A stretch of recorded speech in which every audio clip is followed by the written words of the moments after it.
நான் திருச்சியில காலேஜ்ல படிச்ச காலகட்டத்துல பஸ்ல நின்னுட்டு போனா ஏற மாட்டேன், முடியாதுன்றேன். 15 நிமிஷம்டா, அதெல்லாம் முடியாது. உட்கார பஸ்ல தான் ஏறுவேன். அங்கேயே நான் நிக்க மாட்டேன், வீட்டுல நிக்கவே மாட்டேன். எப்போதும் உட்கார்ந்தா இருப்பேன், இல்ல படுத்து கிடப்பேன். அதனால என்னுடைய தனிப்பட்ட நண்பர்களுக்கு தெரியும், ஒரு சோம்பேறி பையன் எப்படி அங்க நிக்கிறான். ஒரு ஷோ 6 மணி நேரம் நடக்கும், 2 ஷோ 12 மணி நேரம், ஷூட்டிங் மட்டும் 12 மணி நேரம் பண்ணணும். நடுவுல 2 மணி நேரம் அதுல ஏதாவது டிஸ்கஷன்ஸ் லொட்டு லோசுக்கு நிக்கணும், நின்னுகிட்டே இருக்கணும். அவங்களுக்கு பழகி பழகி எனக்கு ஒரு சேர் பண்ணுங்கிற எண்ணமே அவங்களுக்கு போயிடுச்சு. நான் பண்ற ஷோனாவே நான் நின்று பண்ற ஷோ மாதிரி தான் பண்றேன். எனக்கு உட்காந்து ஷோவே பண்ண தெரியல, அப்படி ஆயிப்போச்சு.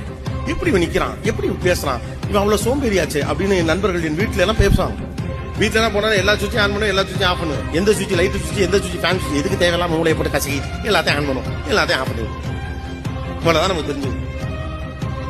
ஆனா எனக்கு அது ஈஸி, ஏன்னா அது எனக்கு பிடிச்சது. நீயானாங்கிறது எனக்கு பிடிச்சது, மக்கள்கிட்ட பேசுறதுங்கிறது எனக்கு பிடிச்சது, கேள்வி என்பது எனக்கு பிடிச்சது. நான் பிடிச்சதை செய்வேன்.